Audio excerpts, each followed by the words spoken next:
Hey crew, before we get started today, I wanted to remind you that you can always find us on social media at Facebook and at Twitter at EISTPOD for both those locations.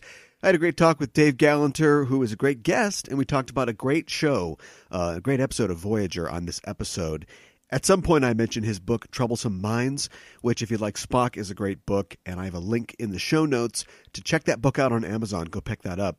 There is an edit point in the show which represents about maybe 10-15 minutes of talk about Discovery. Dave and I talked about the first season of Discovery, which had not completed at the time that we were recording. And it was a great discussion about their representation of Trek's first gay couple, a lot of positive stuff, some spoilery stuff for the time if you hadn't seen Discovery, or even now if you haven't seen Discovery, and kind of inside baseball-y as well, as Dave and I both know people who work on the show, and we were afraid that we didn't want to let things out, so I excised that material. It may show up at some future date on a supplemental show if I can clear it with everybody, but I'll just let you know where that is, and then we get right back to talking about Remember. So hope you enjoy the show, and if you want to join the crew, you can check us out at patreon.com/EISTpod. And with that, let's get underway. It's worked so far, but we're not out yet. I want to know what you're thinking. There are some things you can't hide. I want to know what you're feeling. Tell me what's on your mind.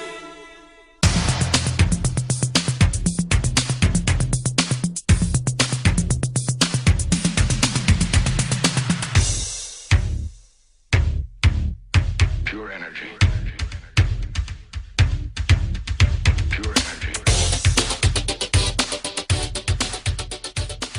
Hailing frequencies open, and welcome to Enterprising Individuals, the Star Trek discussion podcast that boldly goes into excruciating detail about the series, characters, and stories of the Star Trek universe. I'm your host, Aaron Coker, a.k.a. Caliban, and I would be all for being able to read a novel while you sleep, though with how little sleep I tend to get, I'd be stuck with Kindle singles and the backs of cereal boxes. I'm joined on this episode by returning guest Dave Galanter, author of multiple Star Trek novels and short stories, including the 2009 Pocket TOS novel Troublesome Minds and the 2015 novel Crisis of Consciousness. Dave also wrote the episode Enemy Starfleet for the fan-produced Star Trek New Voyages series and has contributed to the Writer's and Director's Guide for the New Voyages Phase 2 production. Dave, welcome back to the show. Thank you very much. Thank you for having me. And by the way, that was co-wrote Enemy Starfleet. Oh. Patty Wright co-wrote it with me. Oh, excellent. Permission to come aboard granted, but of course you're already aboard. Today we'll be talking about Remember, the 6th episode of the 3rd season of Star Trek Voyager. Social allegory has always been the meat and potatoes of science fiction, ever since Margaret Cavendish penned The Blazing World or Mary Shelley created Frankenstein's monster. And it's a path that Star Trek has followed diligently along its 51-year journey. But while early sci-fi authors were concerned with political commentary or religious critique, modern sci-fi finds itself in a position to both comment on the past and to push forward the conversation about topics that humanity still struggles with in the 21st century, topics that Trek fans will find familiar, but ones that remain evergreen as the franchise progresses. But we'll talk about that a little later in the show. But first, Dave, when you were last on the show, you talked about how your mother was influential in getting you interested in Trek. And I've heard from many guests similar stories about how watching Star Trek with their parents was a bonding experience, and there was something of a passing of the torch or a sharing of culture between parents and kids. Do you think that's still happening today? I do. I don't have kids of my own, but I live with my wife, my brother, his wife, and their 3 children. Oh, okay. And the eldest of which is 6. And I'm making sure that she's familiar with Star Trek. We watch some of the animated series. She sees me watching Star Trek. She'll see it on. And no matter what variation of Star Trek it is, she'll say, "Oh, you're watching Star Trek." And although we don't let her watch Discovery because it's a little too adult. Yeah. And she loves Doctor Who as well because we're big Doctor Who fans. Okay. And that's, it's important to not just have, you want to share with the people in your life what you enjoy. But I think science fiction plays a very important role. Not just for whatever political or philosophical allegories you have, but because it's this let's imagine the future thing. And that's very human. That's very important. Yeah. And that's why we have supercomputers in our pockets is because someone imagined it as a science fiction thing, and someone else was just intrigued by it and said, "Hey, let's do that." Yeah, right. It's good to know that if I'm still doing this in 20 years, God forbid, I'll have guests to come on the show. Well, you know what? You should be doing it in 20 years, so long as you're having fun with it. We'll see. Of course, if you were sharing Trek with your kids or with your nieces and nephews, there might be some gaps in their knowledge. I suppose they wouldn't know until they started browsing the internet that there was a Star Trek V. They'd be like, wait a minute. I didn't think that existed. Who's Cybok? I actually own all of the Star Trek movies, with the exception of what's the middle one that of the new version that I'm not fond of? Into Darkness. Into Darkness. I don't have that one. Okay. I just don't like that one. Which, by the way, I don't like it for writers' reasons, which is just the emotional notes. You have to have seen a movie 30 years ago to sort of understand a lot of the emotional notes. Yeah. And a lot of it just didn't make sense to me. Although I did like parts of it. I liked the loss of Pike, and I thought that relationship between Kirk and Pike was handled very well. But I haven't purchased that movie yet. Yeah. Eventually, I probably will. But I have all of the others, so she'll probably see Star Trek V in the list at some point, and she'll say, "I want to watch that one." Sure, as will the others. Into Darkness. Wow. I agree with your critique of it, and it's funny that they tried to draw upon what had come before and try to hit some of the same beats, and just didn't seem to get it. Kind of missed the point. I would have loved if they wanted to do that story, and this is the way I thought they were going to do it, is, Kirk originally saved Khan's life by taking a phaser and cracking open his suspended animation container. Yeah. What if Khan had died and the number 2 took over and maybe he's worse? Interesting. And that would have been a good story to tell. Yeah. Because they would have contacted Spock Prime and they would have said, "Have you ever heard of the Botany Bay?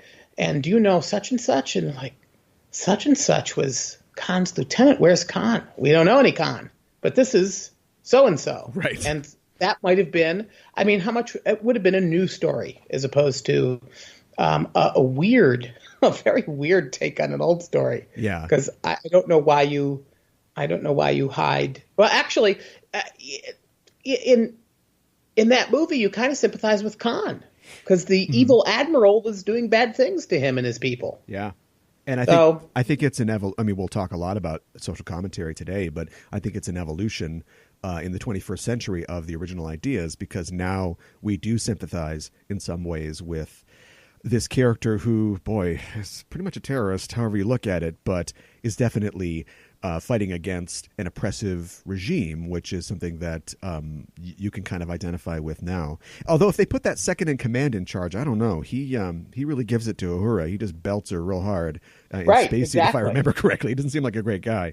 Right, and that would have been, I think, a really interesting way to go. Yeah. But that very well might have been Paramount or some high-level exec who said, no, Wrath of Khan worked really well. Do that again.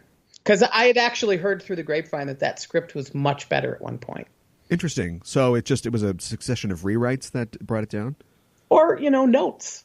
Yeah. Producers and writers get notes that they maybe don't want to take. Yeah. You appeared on the first episode of our Discovery recap show, Star Trek Discoverage. How are you enjoying the series now that it's entered Chapter 2? I love the series. Yeah. I absolutely love it. I feel it gets better every episode. I do think, things make me go, sometimes, but I also understand that it is a season, a 15-episode arc. Yes. And sometimes you just have to wait to see how it is. I'm like that with Doctor Who sometimes because it comes out, week by week. But it's only when you look back at the entire season that and sometimes watch them, in order again in a sort of marathon or what's it called? Binging, a binge watch, that you really get sort of all of the little things woven together properly. Yeah. But I literally without making any spoilers for someone who hasn't seen the last episode, my wife and I, our mouths were agape. We were just, huh? Yeah. And that a show can do that for you, Yeah. especially Star Trek. I said to someone, I said, I don't think the last time Star Trek surprised me so much was any recent series. It might have been the first time I saw City on the Edge of Forever. Oh, okay. Sure. You know, when Kirk has to stop McCoy from getting her out from in front of that truck, you go, oh my God. And that I've had that with this show. And I think that's amazing and a credit to the writers and producers and directors, which, by the way, Jonathan Frakes, you go. Yeah, really. He is, you know, by the way, my favorite movie is one, next gen movie is one that he directed, which is First Contact. Yeah, yeah. He's got a real skill. Yeah, he really does. As does Roxanne Dawson, who we'll talk about a little later as well. Yes. You, let's see, you also wrote a Voyager novel called Battle Lines with Greg Broder. How did, we're talking about a Voyager episode today, how did you sort of get into the mind of writing for Voyager as opposed to TOS or some other setting? Well, Voyager was different because they were sort of in a box. Yeah. And the box was, why don't they just run away if they get into trouble? Yeah. And so the premise of our book, when Greg and I sat down to plot it, was, okay, how do we make sure they don't run away? Well, let's have an alien race slap something on their ship that hampers their warp engines so they can control where and when they go. Okay. And that ended up being the premise of the book. And then we wrote the story around, okay, what if that happened? And we sort of used the notion of impressing a ship into service for you, which the British used to do, Right. Around the Revolutionary War, and that's where we went with that. And what we did is we made the bad guys not so bad. They were kind of desperate. That's why they were impressing ships into their fleet, because their fleet had been diminished. Yeah. And it's the only time. It's not the only time, but it's one of the few times I had said to Greg, I don't want the real bad guys to be misunderstood. I want them to just be evil. They're just bad. Sometimes there's evil in the world. Yeah. And these guys are just bad. Yeah. Yeah. And so that's where that premise came from. It all came from Voyager's ultimate sort of box is not that they have a long journey home. It's that why should they get involved with any of the aliens they come into contact with? Exactly, yeah. Although this episode, remember, the reason that they're involved with the aliens in this is for trade. Right. I mean, they're doing what the Federation is supposed to do. They're seeking out new lives and new life forms and new civilizations. Yeah, and there's certain realities about their journey through the Delta Quadrant. I was watching the premiere recently, Caretaker, and at the end, of course, they're fighting against the Kazon, and the Kazon are like, you've made an enemy today. And it's like, all right, well, you'll look good in our rearview mirror, I guess, because we're not sticking around. We're just going to leave. Although the Kazon apparently were fairly spread out for a bunch of people who don't know how to make water. Yeah, right. I know. Because, as you know, hydrogen and oxygen are two very rare elements in the universe. Yes. Yeah, we've got warp drive figured out, but water, that eludes us. I hated that so much. It's that whole, we have microchips, but we're sitting around campfires, science fiction sort of tritism that you see all the time, and I cannot stand. Yeah. You don't need to have a campfire for your heat if you have warp drive. Right, exactly. Yeah, you can just phaser a rock. Yeah. That is correct. Why did you choose this specific episode, Remember, to discuss today? I think because, partly because I'm Jewish, and there are still Holocaust deniers, and even in some ways neo-Nazis that are creeping out of the woodwork. I also, when I was in college, I worked for a newspaper, and there was a day security guard and a night security guard. And interestingly enough, the day security guard was a retired police officer who had also been in the military, and in fact, had been aboard the USS Enterprise when Pearl Harbor was attacked. Right. Enterprise was not destroyed at Pearl Harbor. It was supposed to be at Pearl, but there was a storm as it was coming back from wherever it was that kept it out of port. that delayed it coming back into Pearl, and so it was saved. So it was one of the few aircraft carriers that wasn't damaged in the attack. Right. The night security guard was a teacher and eventually a pilot, as World War II went on, in the Luftwaffe for Germany. And I got to talk with both of these guys occasionally.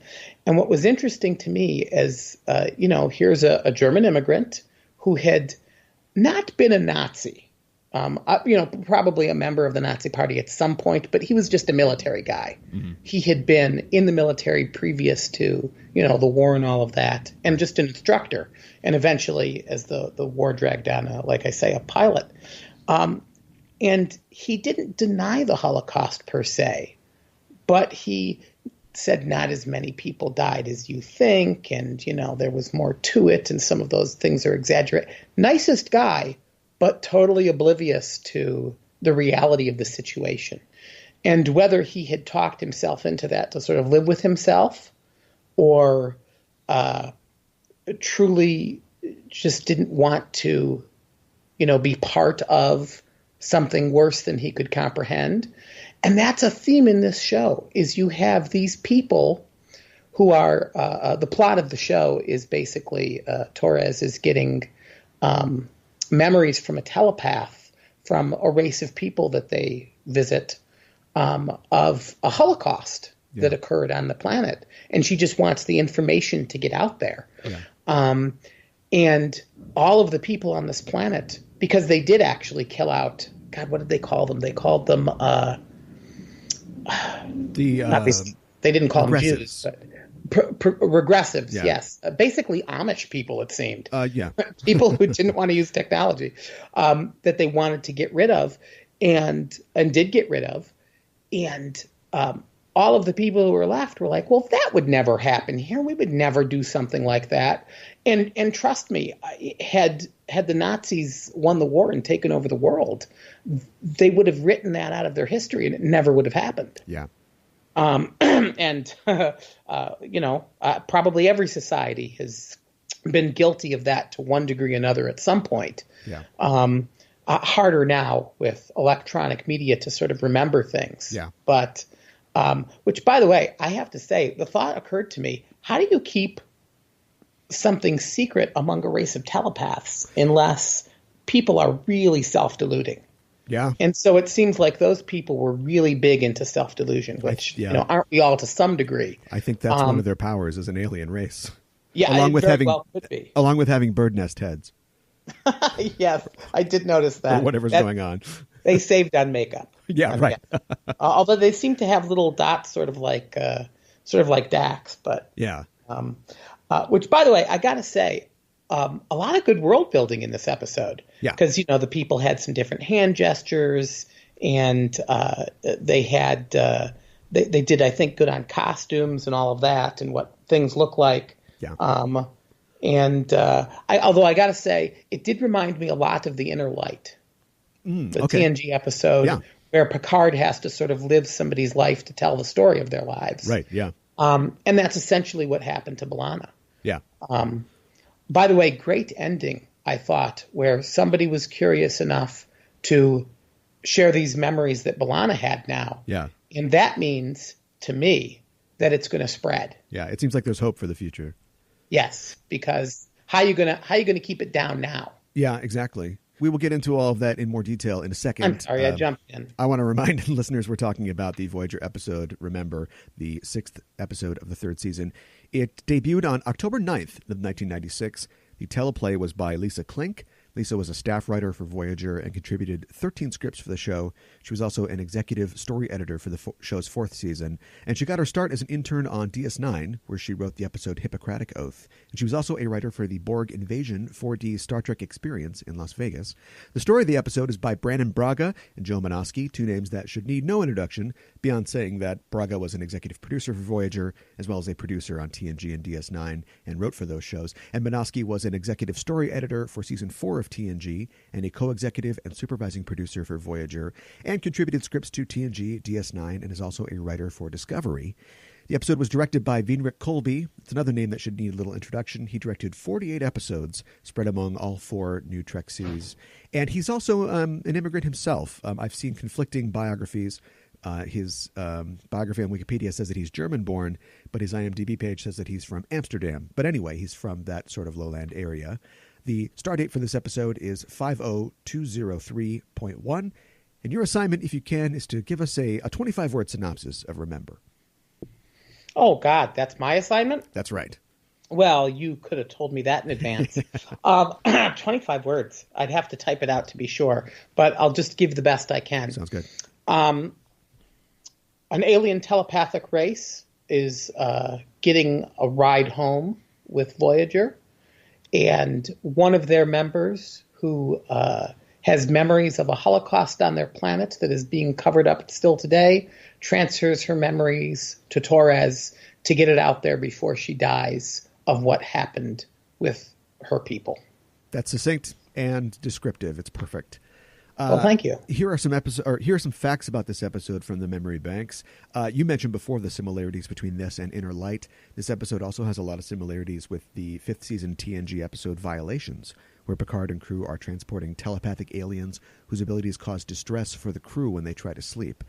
And Remember was actually conceived originally as a Deanna Troi episode for Next Gen and was later reworked by Clink for Voyager. There's a lot of guest stars in this episode that you may say, hey, that person looks familiar. Possibly the crown prince of Hey, It's That Guy, outside of maybe J.T. Walsh or Vincent Schiavelli. This episode's special guest is Bruce Davison, who appears as Jareth. No, not that Jareth, not the Goblin King. This is a different one. Davison has appeared in just about everything over his career, from The Elephant Man on Broadway to Lost to The Legend of Korra, the X-Men franchise, Seinfeld, many other credits, and he was nominated for a Best Supporting Actor Oscar in '91 for the film Longtime Companion. He also played Minos in the Enterprise episode The Seventh, and he recently voiced Captain Robert April in a 2016 Captain Pike fan film. And I didn't know that. Yeah, and he's still going strong. He's got over 18 upcoming credits on his IMDb page. So, and you have to hear this. This is the bio, or the beginning of the bio on his IMDb page. Tell me if you think this was written by his agent. With his blonde, clean-cut Ivy League handsomeness and ready-whipped smile reminiscent of Kennedy-esque times, actor Bruce Davison fits the prototype of today's more current crop of fresh-faced, likable blondes, such as Brian Kerwin and Aaron Eckhart. Is he fresh-faced at this point?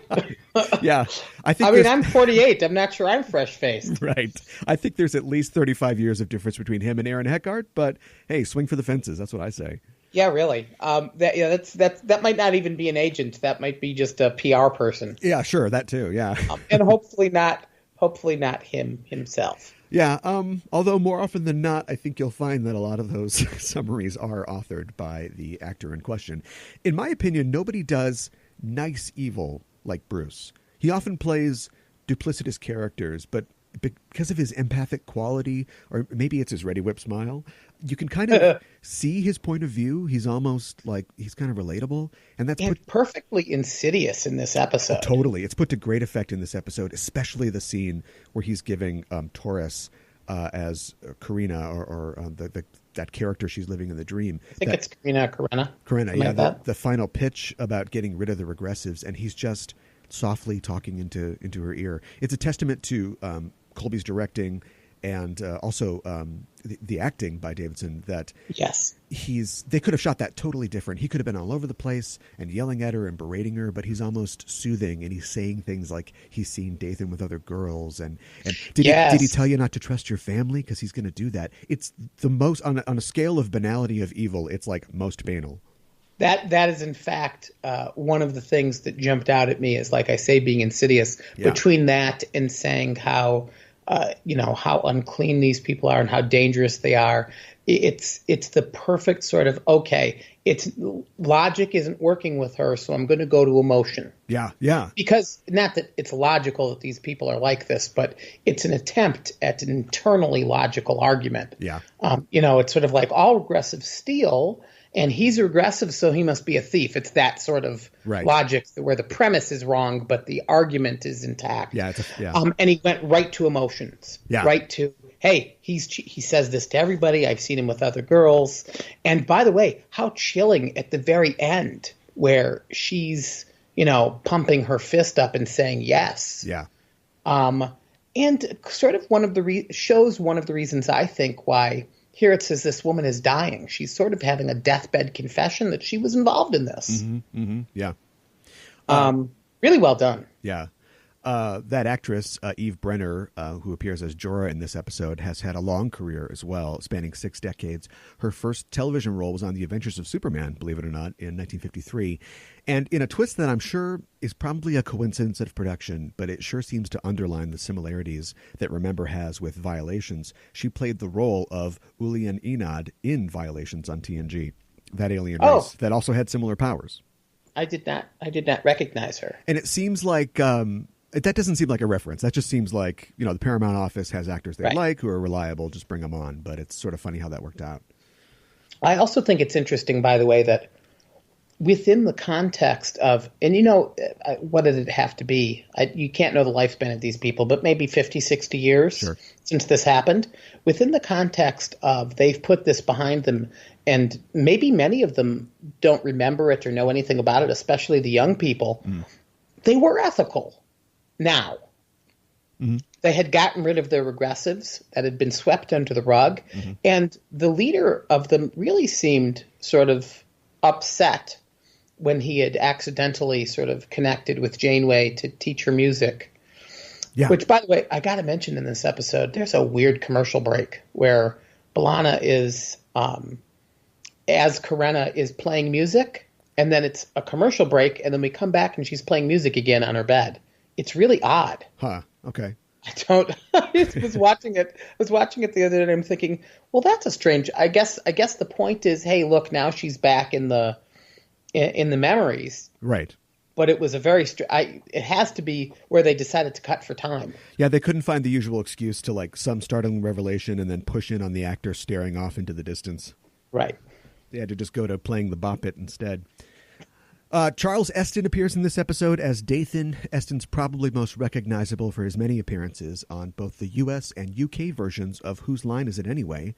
He also previously appeared in the TNG episode Rightful Heir as Divok, who is the young, I think of Doug Henning-looking Klingon who has a vision of Kalish.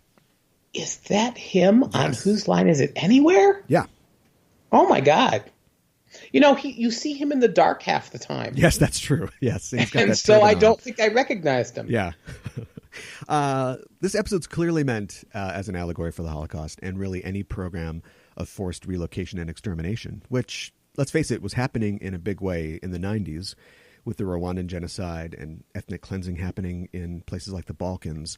And Holocaust themes and World War II were really prevalent in 90s cinema as well, with films like Saving Private Ryan, and The Thin Red Line, Life is Beautiful, Schindler's List all came out in the 90s. In fact, Brandon Braga is on record as not really liking this episode, and I can't understand why. His justification, which I don't think is a good one, is that he thought that it was too late. He thought that, he wished that it had come out early in the 90s for TNG because he thought the episode's thunder was stolen by Schindler's List, which is that's a very strange thought. Misplaced priorities. I know that professionally you think ooh, I wanted to get that out first, but you guys did a pretty good job. Schindler's List is a very different story. Yeah, it is. It is. Schindler's List is about one man sort of realizing what life is worth. Exactly, And this was really about how important it is to tell a story of your own people doing bad things to keep them hopefully from happening again, which is, basically what B'Elanna says. Yeah. And I also thought it was very interesting that they included the scene of her as Karenna teaching children. Yes. So you see that her life after this incident and before Voyager, the character who was I'm blocking on the name of the alien race. I am as well. The aliens. We'll just call them the aliens. The Anarans. The Anarans. Thank you. That she was sort of a teacher of Anaran children and she actually helped wash this away and hide it, which is, I think, where her extreme guilt comes from. I do wish we would have seen a little bit more of her verbally sort of expressing her guilt, and an actual talk between her and Torres, which we never see other than just, let me give the rest to you. Yeah, right. Oh, by the way, I gotta say, the other thing that I really loved about this episode, her crew, Torres's friends and comrades, they back her. Yeah, right. Yeah, they believe her. Yeah. And I didn't like Janeway's tone about "I'll see you in my ready room in 10 minutes," which thankfully we don't, or an hour, whatever it was, we don't see whatever that meeting was. I don't think. Yeah. Other than that little aside, Janeway was happy to let her talk. Yeah. Oh, no, we did see it because she said, "You've got time." That's right. She said, "You've got time. You can go talk to them." But by the way, Janeway was right. They couldn't just beam down to the planet and do whatever they wanted to do. That wasn't what Voyager was there for, and it probably wouldn't have been accepted. Yeah. Although I thought it really interesting that Janeway decided not to do any more trade with them. Yeah. Because it sort of begs the question, should we not trade with Germany in the year 2000 because of the Holocaust? Yeah. I mean, there's a lot of people who have been born in the ensuing 60 years, let's say, if it is, who had nothing to do with this and who have no knowledge of it. Yeah. So do they not deserve whatever better life they might get from this trade? Yeah, and Voyager seems to be making a comment on that. I mean, I know people that won't buy a Volkswagen, or I know people that won't take aspirin because Bayer, was involved in the war effort in Germany. Oh, I didn't know that. That's interesting. Yeah. Yeah, actually, my father, the son of an Orthodox rabbi, would never buy a Volkswagen. Mm-hmm. So I do get that, and I have seen that. I would have just liked a little discussion about that. I would have liked to see a counterpoint on that. And it's one of the things where, while I like that everybody backed Torres, I would have liked to have seen Tuvok maybe say what I just said, which is, are we going to punish people for something they've never done? Yeah. Because some of them have never done anything. Obviously, that young person that Torres talks to has no idea what's going on. Yeah. I think in that way, the lack of sort of a debate or sort of a diving into the issue, it serves as something of like a truth and reconciliation situation where we just want to hear the accounts. We just want to hear what's happened. We're not going to challenge anything. These stories need to get out. That's clearly what the episode is saying. And so It might have muddled it a little bit for them to sort of make it about themselves. Like, well, do we trade with them now? This is true. Also, you've only got 46 minutes. Yeah, right. That's always, the clock's always running. By the way, one of the things that bothers me about Voyager's opening, it's way too long. It is. It's a beautiful song, but it's very long. It's very nice music, but they could get, if they trimmed that down to 30 seconds, they could get a minute of show in. Sure. I'm one more, which, by the way, a minute of storytelling is a lot. Yeah, that's true. Yeah. Because that's a page. Yeah. You could have a page of dialogue. Anyway, but neither here nor there. I just found it interesting that, and Janeway wasn't even the main character in this. And nobody dies except somebody of old age. No photon torpedoes are fired or anything like that. I think the other thing that struck me is they made the Anarans back 60 years ago, scary in the number of people that were just going along with it, including, by the way, was his name? What was the guy's name? Dathan? No. The Bruce Davison character? No, the boyfriend. Oh, Dathan, yes. Dathan. It seemed to me that he was just put to death without any kind of a trial. Oh, yeah, yeah. They dragged him right out of her house and put him on some sort of radiation device and killed him. Yeah. And everybody there was really cool with it. Yeah, they were really pumped. Yeah. And that's scary because that has happened. Yeah. I mean, people in this country were lynched. Yeah. And I don't want to quibble because things like that have absolutely happened in the real world far too often. But it sort of goes against this sort of, like you were saying before, like this logical kind of secret disappearing, which they're definitely doing. But then suddenly we have them burning them in the streets, and people are cool with that. Well, like because I could see these were termed to be criminals. Oh, okay. So this is like a kangaroo court, like public Yes. execution type thing. Okay, Which, by the way, yeah. did happen. It's actually Oh, sure, happened yeah, lynching, for in, sure. in this country, and it happened in Nazi Germany. Yeah. Where basically a trial in Nazi Germany, if you offended the Nazis, the judge yelled at you, and then you were put to death. I mean, there was no real evidence. Yeah. It was just the judge yelling at you. But they skipped the judge part here. Yeah, went straight to executioner. Voyager, as a program, features many episodes that deal with intense social issues, and some people have critiqued that, at least, I guess, in concept. Like, the concept of the series would seem to be that it's perfect for a more serialized storytelling approach, and I feel like they tried that, early on, in the first season or two, but then later episodes of the show would kind of comfortably settle into the kind of social allegory that we see on previous iterations of the franchise. In fact, Voyager itself returns to a similar theme in the 6th season episode Memorial, which is the one where the ship is being affected. Everybody on the crew is having these visions of these wartime atrocities, and they find out that it's part of this long dead race's memorial on a planet that's beaming these real life events, much like what happens in this episode, into their minds. Oh yeah. And also, wasn't there the next gen episode Masks? Yeah, right. Sort of similar to that as well, in a way. Yeah, there was a lot of just apart from the themes of racism and fascism, there are a lot of stories in Trek about races wanting to be remembered, reaching out from the past. Well, and quite frankly, I mean, there's a lot of ways to tell sort of the same story, and you can't get away from it, telling the same story because there's only supposedly 8 stories, basically. Yeah, or 37, or yeah. Yeah, whatever the number is. But what you do creatively is you try to put a slightly different spin on it, or your take, or you take your particular characters through it. Yeah. So seeing, for instance, B'Elanna go through something like this, very different than seeing Picard go through Inner Light.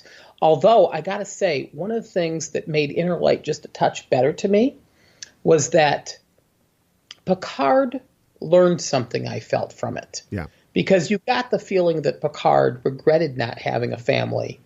And now all of a sudden he had a family. And he was like, he had grandchildren in this thing. Yeah. And I think that affected him. And you didn't quite see something in B'Elanna that sort of bounced off her own life experience. And it would have been interesting if they had been able to add that. That's true. That's a layer that was sort of missing because, Torres herself is biracial and has experienced a discrimination about that. So, but again. And in a book, it happened. Yeah. But again, they have 46 minutes to deal 46 minutes, with. exactly. Yeah. And by the way, Picard and Inner Light had most of the story set in this time. And that allowed for more storytelling. Yeah. Because I think there was just a frame of the Enterprise for the most part. Mm-hmm. Yeah. I mean, you got maybe a short scene every act on the Enterprise, but most of it was Picard. Yeah. And this was interwoven through, interacting with aliens and Neelix. I think the only person who was not in it a lot was Cass. She had a couple of lines, but that's about it. Yeah. I think Star Trek, I mean, let's face it, it's based on sci-fi of the era before it. I mean, it helped usher in the rampant social commentary found in many 70s sci-fi films and shows, but it's still a franchise that was created by 40-something World War II veterans, and future versions of the show seem reluctant to break with the original series formula of social commentary with the world of Trek as a backdrop. Do you think that Trek's method of social commentary can stay relevant in the new media environment of the 21st century? Well, I think we're definitely seeing a more layered approach with Discovery. Yeah. Discovery is a very modern show, not just in its look and feel, but in that it's willing to take its time to tell a story. Yeah. Which I think allows you to have sort of which, by the way, I understand that that Tyler is, I don't know if I should spoil anything, is a different sort of person, but there was a very real representation of the mid-season finale that showed PTSD in action. Yeah. And I mean, that's something that you just wouldn't have seen in a lot of Star Trek. Yeah. That would have definitely had. I mean, you saw it a little bit with Picard after the Borg thing. Yeah, or after the his torture by the Cardassians. There's like, I think the end of the episode before the credits, he kind of gets up and looks out the window, and that's pretty much it. Yeah, and next episode he's kind of okay again. Right. And while they had, I think, the Brothers episode after the Best of Both Worlds Part 2, you don't see much of that afterward until First Contact. Right. When you see it sort of still affecting him. Yeah. And I know in the mid-season finale and in the start of Chapter 2, we saw it again. I mean, this is a troubled guy who's going through, and whether you want to say it's because of the procedure or because of whatever, that's still PTSD. Yeah. Oh, yeah. He's been traumatized. Yeah. He doesn't know who he is at this point. Exactly. Yeah. Which, by the way, that's what I was hoping for. So I think that because isn't that interesting? If the Klingon who was an adherent to the Remain Klingon thing doesn't know who he is anymore. Yeah. I mean, that's brilliant. That's good storytelling. But I think, and again, one of the I don't remember the episode that was after Remember, but my guess is that this has not affected B'Elanna long term, and we probably don't ever see it again. Yeah, I wouldn't think so. I don't remember anything from that. In fact, I had trouble remembering this episode until I happened across it on BBC America recently, and that's why I said, "Boy, this is the one that needs to be talked about," because you sometimes think of Voyager as sort of a, no offense, Voyager people, a little bit middling. Yeah. Just because it's such a hard sort of it's a long journey home type of a thing. And I think there were some missed opportunities and missteps, whereas Year of Hell was excellent. Sure. Harry never mentions that he's not the same Harry we started out with. Right. And it's just dropped. Yeah. So there's missed opportunities. And I got to say the finale of Voyager made no sense whatsoever. Not really. And was disappointing in that I would have loved it if there was one more episode to see these people maybe having trouble getting back into not being lost together. Okay. Or what happens to Seven? What happens to Chakotay and Torres? My God, they were basically mutineers. Yeah. Right. I mean, not mutineers, but they had left Starfleet and they were criminals. Yeah. And Janeway could probably, I would think, clear that, but they wouldn't be able to just serve on a starship now, would they? One of the things I like about Discovery is that Burnham to this day still doesn't have a Starfleet badge on her uniform. Right, she's specialist. She's not in Starfleet. Yeah. Yeah, she's a contractor, independent contractor. Pretty much. I think if Ronald D. Moore had been writing for Voyager, the finale would have started like the last 2 hours would have started. They're on Earth, and then we're like, what's going on? And we're seeing them integrate, and then we see in flashbacks in a parallel story, we see how they actually return home. But there's no way that he would let. Well, they sort of kind of did that, although they did it from a very future perspective. Right.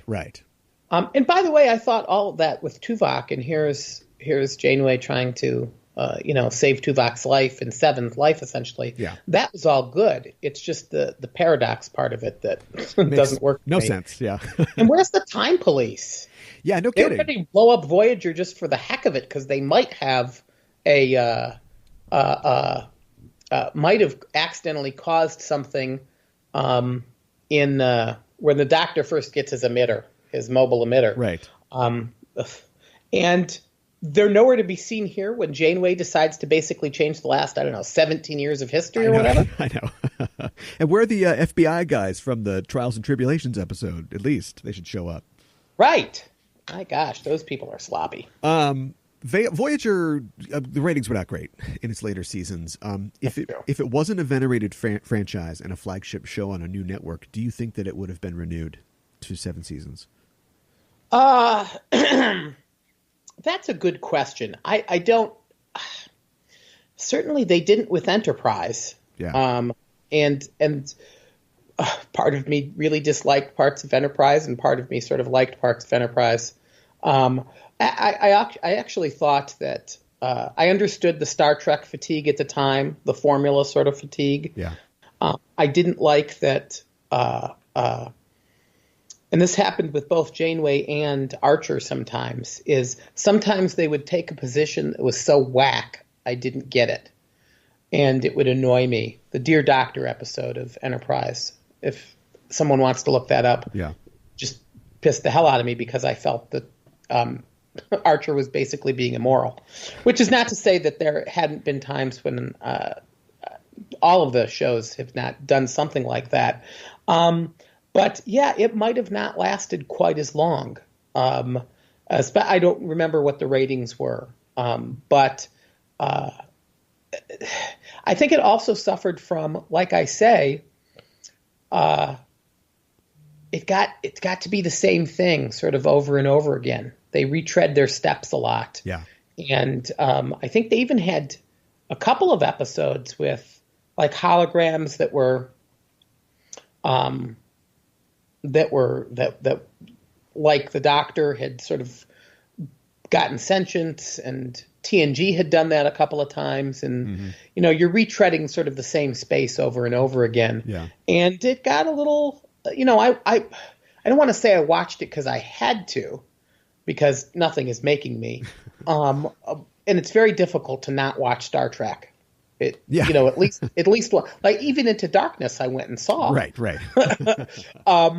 But I can see where people were not. You can't just appeal to the Star Trek fans. You have to appeal to a casual science fiction fan these days too. Yeah. Because television, not so much then, but so much now, is very fragmented, and there's a million choices. And also, I got to say, the other thing with streaming is, like, my brother, a lot of people close to me have said Breaking Bad is awesome. I haven't seen Breaking Bad yet. You know why? Because I can anytime. Okay, sure.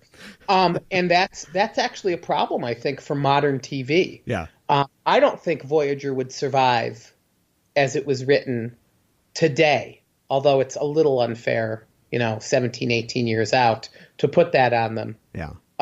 Because things have just changed.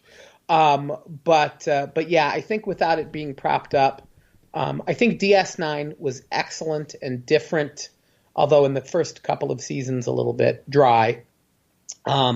But certainly some of the better writing, and I think TNG really found its groove. It's interesting. I didn't like the first couple of seasons of TNG, and now whenever it's on, not the first couple of seasons, but generally, seasons 3, 4, 5, 6, 7, I can just sit and watch it.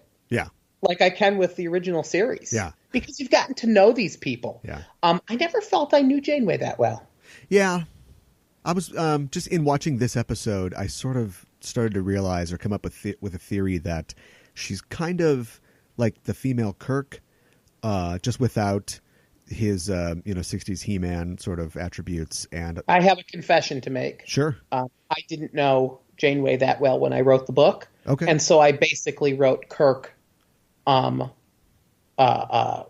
with Janeway's sort of voice. Sure. Leaning down and whispering occasionally. Yeah, right. Putting her hands flat on the table and leaning and whispering at someone. Right. And in fact, I thankfully had a female line editor. And there was a scene that I had written where she's almost ready to just sort of lose control. And Tuvok, stops her from sort of losing control, and puts his arm on her shoulder and sort of the without saying it is basically saying, "Wait a minute." And she said, "You can do this with Kirk and Spock, but don't do it with Tuvok and Janeway." Interesting. Because it's a man controlling a woman and saying, and the captain, and she's out of control, and he's going to calm her. And I said, I am so glad that you're the one writing it in this book. Yeah. Because as soon as she said it, I knew, oh my God, that's right. Yeah. It's interesting though. I understand. You don't want to play into negative stereotypes. Oh no, and I understand the avoiding negative stereotypes. But Tuvok has always filled that sort of aide-de-camp sort of role for Janeway. Even in this episode where Janeway is playing the bop it, and the guy's sort of touching her, and Tuvok kind of figures out what's going on, and he's like, hey, what are you doing? What's going on there? And Janeway has to kind of tell him, oh, no, it's fine. I just felt this strange, I was learning all this, playing music in a few short moments here. He's always kind of catch her by surprise, though. Yeah, that's true. Yeah, but I think he more sensed her surprise than anything else. Yeah, but he's always kind of stood there. I mean, he is kind of a defender, and I don't think that it needs to be, because you see that in like, he is the chief of security. Yeah, he's chief of security. Yeah, and you see that in like the old commander with his Batman, who's sort of his second, who's going to look after him with male characters.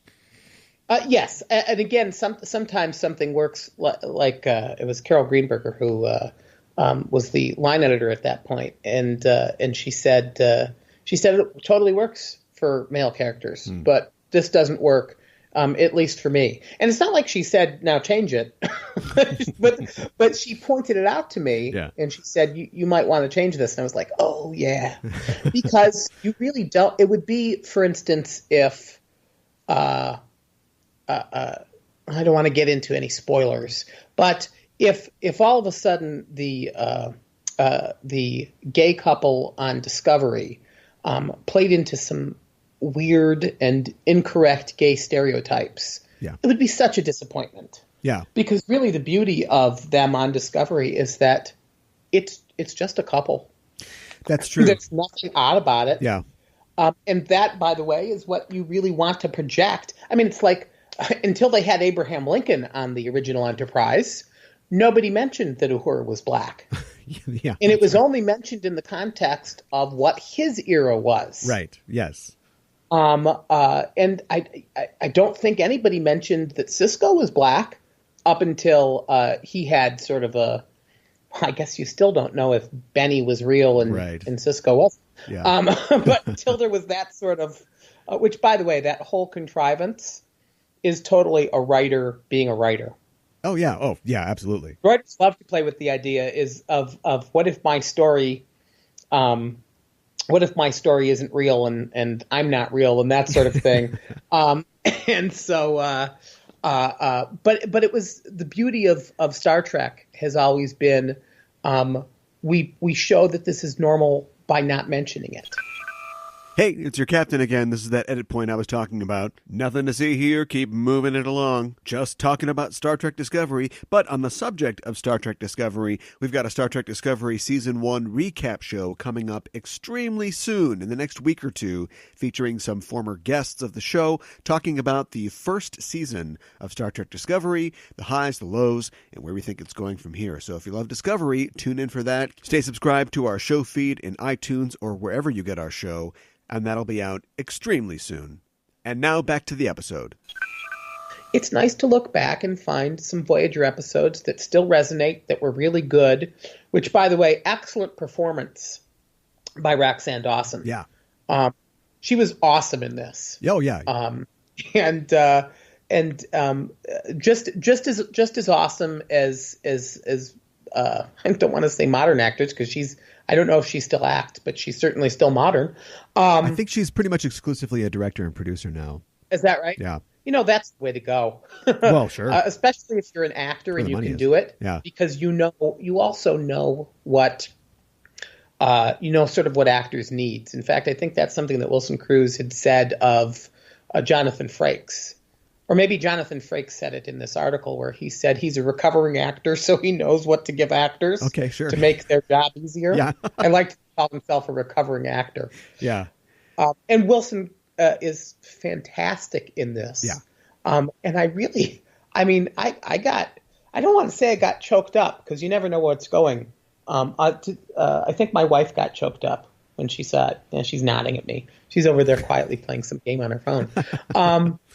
But these people emote so well. They got such a good cast on this show. Discovery seems like it's focused mainly on personal themes like PTSD. Do you see Discovery and Trek returning to its allegorical roots in the future?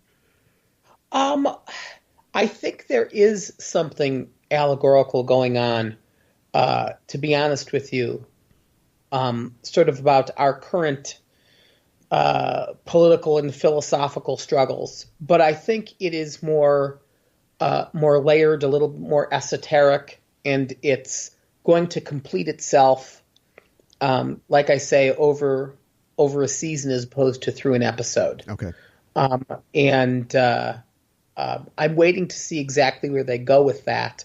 But they said from the beginning, these are chapters in a book. Yeah. These are not. This is not episodic television. And I'm going with what they're saying. And like I say, that's something that shows are written, quite frankly, for binge watching now. Mm-hmm. And sometimes they don't stand up as well episodically. Although I got to say, I'm on the edge of my seat. Literally, I will actually move to the edge of my seat and sit there watching sort of intensely. Sure. But I think when I've told some friends who weren't into it, I said, look, wait, stream it all at the end, and then make your decision, because this is how television is written now. Yeah. I see this episode, even though we've covered these sorts of themes in earlier episodes of Trek, it's sort of like the episode for social commentary. Like you could use this one to sort of test the scales of allegorical storytelling on Trek, because it uses that backdrop of Trek. But like we said before, it pushes the elements to the side, the science, the sci-fi, the future doesn't really matter. And we're just kind of diving into this. Like any good allegory, you talked a little bit about it before, but there's this disgusting tendency by the Anarans to dehumanize and label the regressives, even the name regressive, and saying that they're dirty and it's dangerous, to have them around. And it's very similar to the way that fascists and perpetrators of ethnic cleansing in our own world have dehumanized populations. And how I don't want to say we, because I was not alive and had nothing to do with it, but how the United States and Europeans did this to Aboriginal Americans, mm-hmm. whether from the North or the South. Mm-hmm.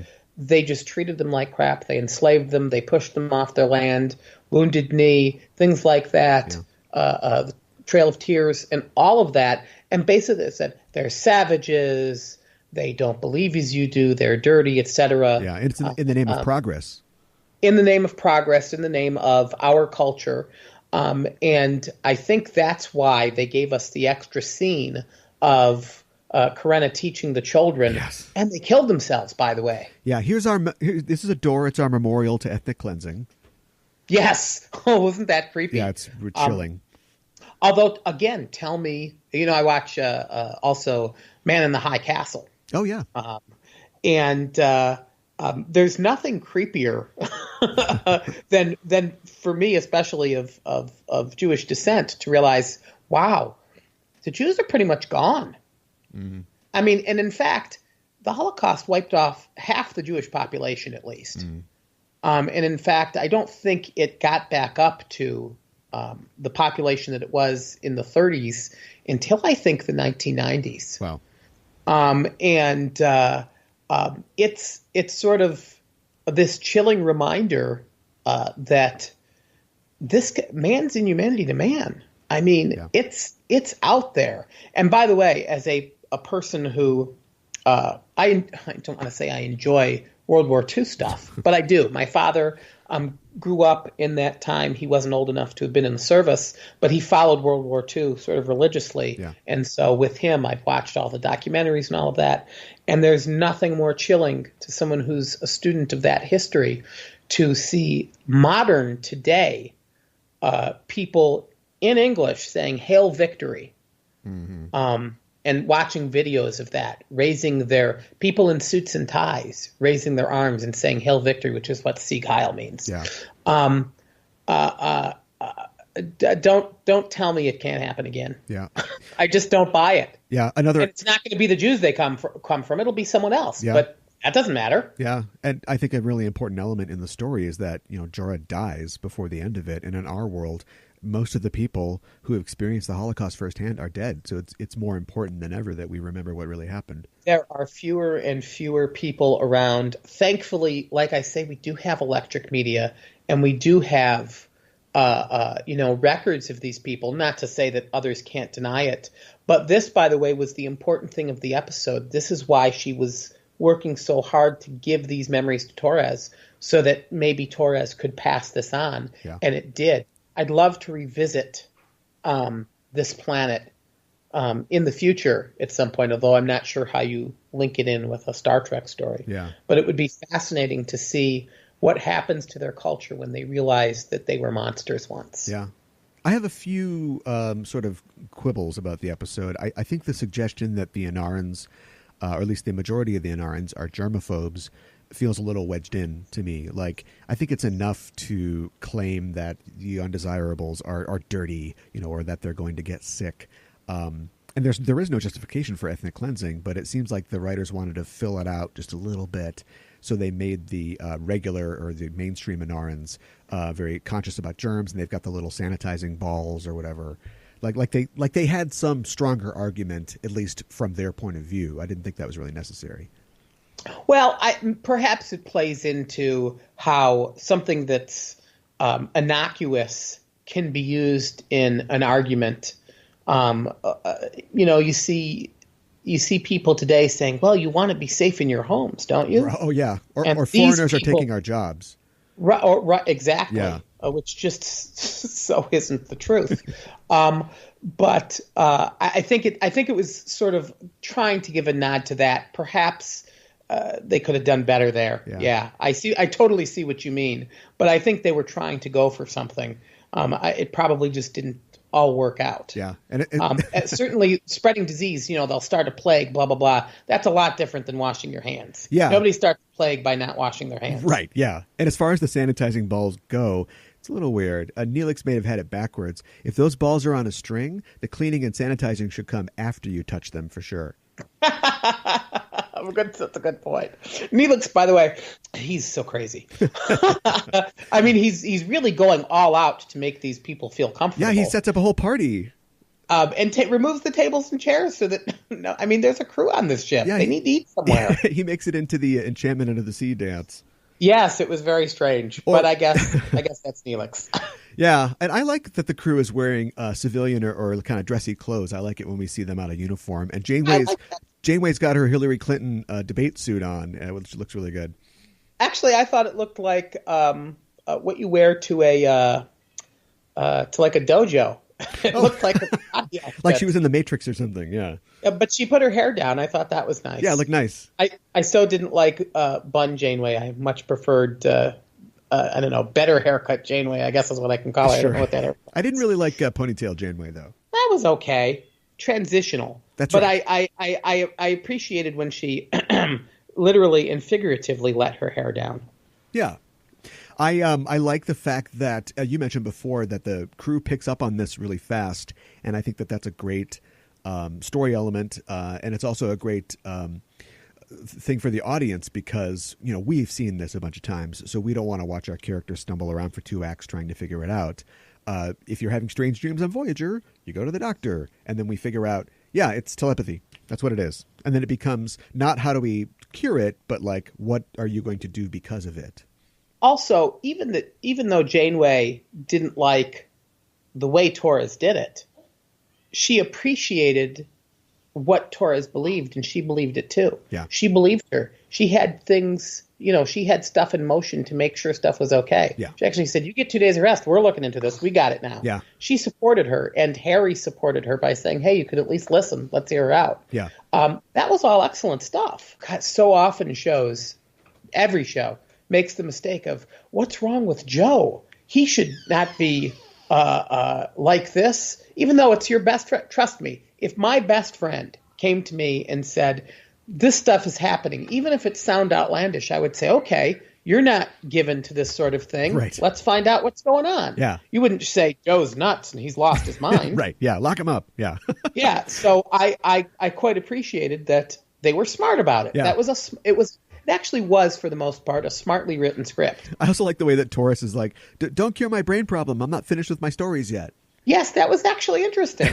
But I think that said a lot of how this wasn't just a dream. Yeah, she was right. experiencing something for real. Yeah. I mean, I don't treat I have memories. I don't treat them like a dream. They totally feel different than a dream. Sure. And these didn't feel like a dream to her. And she wanted to find out what was going on. She also sensed something was going on. Yeah. Something was seriously wrong here. Because I think it's the first scene or the second scene. Back when she's Karena, that's the name. I can't remember the pronunciation. Where all of a sudden she's hugging the dude and then he's got the radiation burns on him. So that was a very smart little, here, get intrigued about this story. What's going on? Yeah. Which plays to, sort of Torres's personality. I have to wonder if the telepath, was it Jorah? Yes. If Jorah didn't sense this is how Torres can accept the story and this is how I'll give it. I see. So she's sort of tailoring it to her reader or her consumer. I would think so, because if not, why not just give it all at one time? That's true. I'd love to. I guess she had to give it in a certain way that would make it meaningful for Torres. Yeah. I'd love to experience a holo novel in the holodeck. They keep talking about them. I think we see it a little when Janeway's got her little like hunky romance novel she's going through, but it'd be like a play that you could walk through, and you'd never run out of stories because now you have all these other cultures. There's so many alien stories that in the future that you could experience in this way. My fear of the holodeck, as it has been since it was mentioned, was that people are pervy and they're going to use it for sex. And I wouldn't want to be the crewman who has to clean it afterward. Yeah. Where's the sanitizing balls? Get them in here. Yeah, really. No, don't say balls. I've always thought it would be way more used like Quark uses them. Yeah. than like Picard uses it to ride a horse. Right. Yeah. Right. Yeah. But still, you have to clean up after the horse. or actually, quite frankly, they were very smart about how Riker, I think, used it at one point, or the Bynars wanted him to use it like that. They say to distract him, but we all know what it was about. Right. What was interesting in that is they had done something that made her actually real, which suggested to me there would be people who wouldn't want to use the holodeck for sexual activities because it wasn't real. Right. And of course, Barclay took it to a whole new creepy level. Yeah. So you're saying that episode we see the beginnings of Riker's maybe holodeck addiction. That's his dating service. I think Riker's character in the beginning was a little not there that much, right? But he definitely got a character as time went on, like all of them, because the actor puts in and writers sort of get a feel for what the actor is doing. Yeah, I read that. I think Riker would do that. I think Riker wants real life. Yeah, well, I agree. He's that interested in the holodeck. Yeah. I read that Roddenberry didn't want Jonathan Frakes to smile. He thought that Riker would be very straight-laced and very much a military Starfleet man, which just goes to show Gene has a lot of great ideas and some not so great ideas. You know what? Gene Roddenberry, George Lucas, people like that are very creative, and we all can do wonderful things. Yeah. But I will tell you, if you get to the point, and I'm not saying that Gene would not listen to people, but I think you get to the point where you've become such a legend that people might not want to say, hey, but what about this, or no to you. Sure. If I didn't have editors that said, hey, Dave, what about this? My books wouldn't be good. Yeah. I mean, they certainly wouldn't be as good. And so I think sometimes that the prequels to Star Wars weren't as good because nobody wanted to say, hey, George, this dialogue doesn't work. Sure. Which, by the way, it doesn't.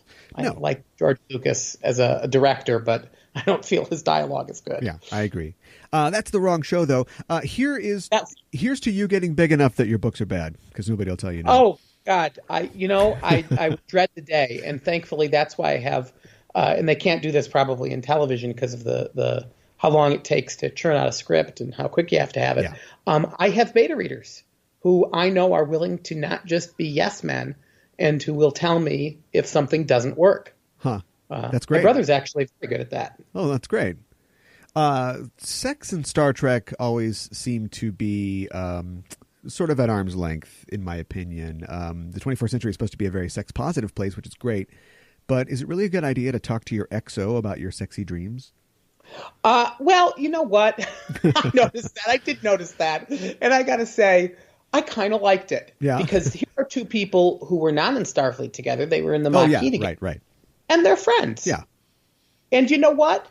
It's hopefully by the 24th century, we are mature enough to be able to talk about these things, sometimes with a little wink and a nod. Right. But it's not going to go anywhere to sort of an unsafe place. Yeah. I know that if I had, would I talk about it with? No, you know what? There aren't many friends that I would. Well, she didn't go into that great detail, actually. So I suppose. It's something I would have told my wife probably, but I don't know, my probably not a close friend or coworker. But I live in the 21st century where, perhaps I'm still a little bit of a prude. Right. but I think, she I don't know, it seemed good characterization to me. And I like actually how Chakotay handled it. Yeah, he does. Which is, he sort of smirked and he said, "All right, you go, girl," basically. Right.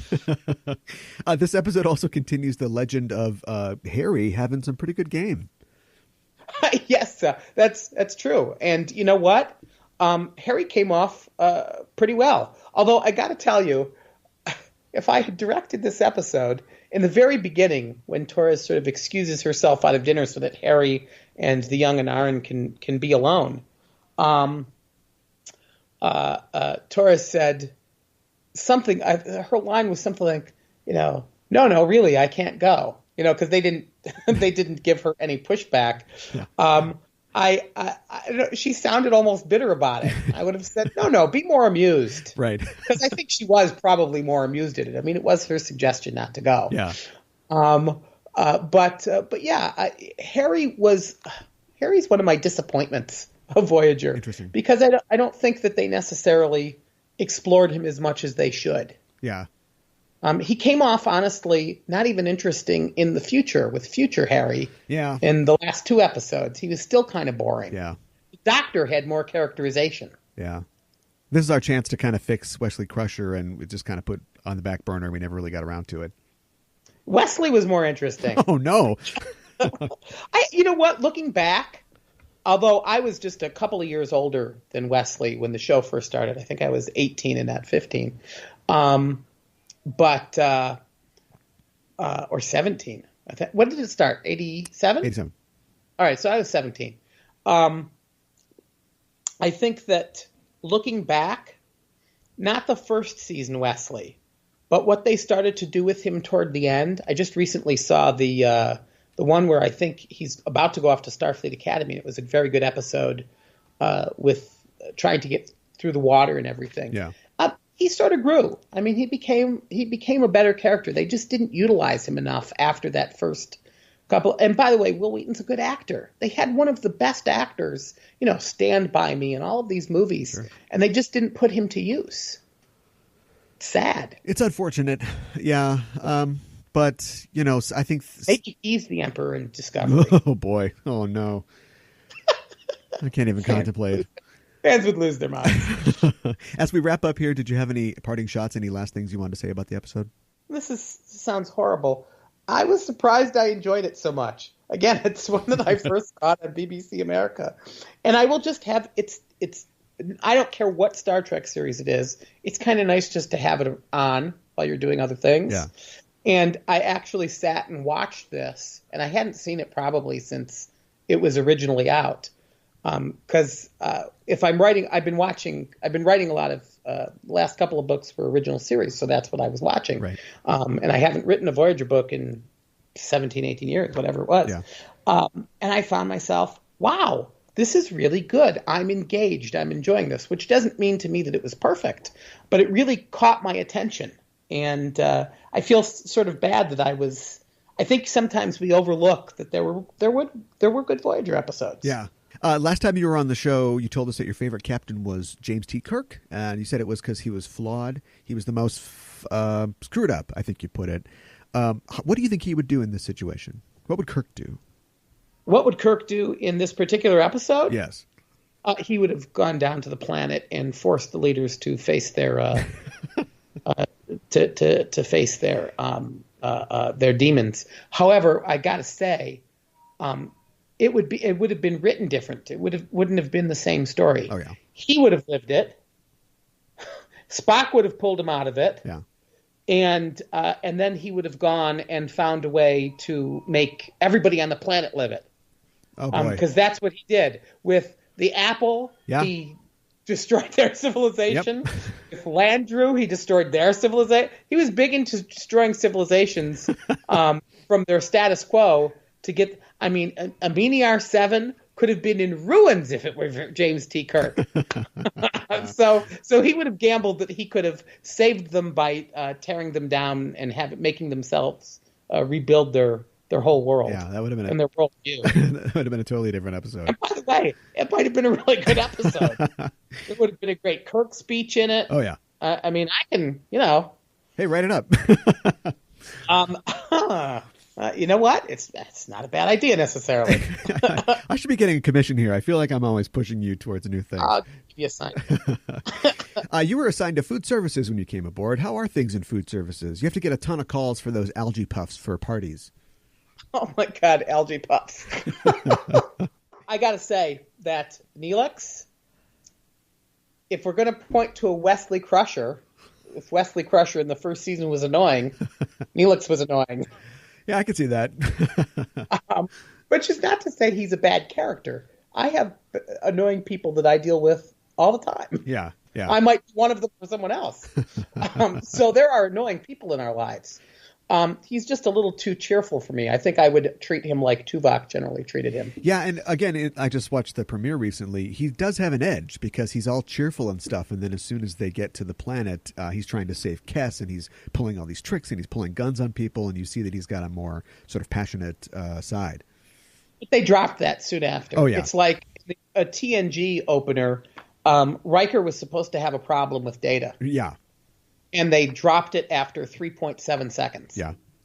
And, part of that just might be the actor saying, wait a minute, why am I having a problem with this guy? Right. It doesn't make any sense to me. Yeah. And they might have just decided to take Neelix in a total. Look, I know that in Discovery there are people who don't like Captain Killy. Oh, no. But Tilly. Sylvia Tilly, right? Cadet Tilly, but I adore her. I love her. So it really is sort of subjective on who's going to rub you the wrong way. Yeah. Neelix never rubbed me quite the right way, and honestly, again, that Voyager book I wrote was many, many years ago. But I don't remember what I did with him. I don't think it was much. I think he just. And I didn't have 7 in my book because Kes was originally in my book, and then she left the series, and they said you have to use 7 of 9, and I knew almost nothing about her. Yeah. And had to change it. So she wasn't in my book much either. Neelix is the Emperor in the Mirror Universe. Oh, God, I will kill you for even suggesting. That is horrible. You never know. I'm putting you in a cell with Ripper. Well, for being on the show for a second time, you'll be promoted to Lieutenant Junior grade, so congratulations. Nice. Thanks for joining me again to talk about Star Trek and the Star Trek universe. If people want to continue the conversation, and they can, at EISTpod on Twitter and the Enterprising Individuals Facebook page, where can people find you online? I am at... might be Dave.Galanter or just at Dave Galanter on Twitter. Okay. You can find me on Facebook. You just have to friend me. I friend everybody. It's my personal page. I don't have a fan page. Oh. And I'm out there. Just Google me. I have a huge internet footprint. Sure. Anything you're working on right now you can talk about? Nothing I can talk about right now. Okay. But I keep feelers out there whenever I can. Yeah, sure. So we'll see what happens. Okay. Well, thanks again for joining me. It was fun. Thanks for having me. We are signing off until the next mission. Hailing frequencies closed.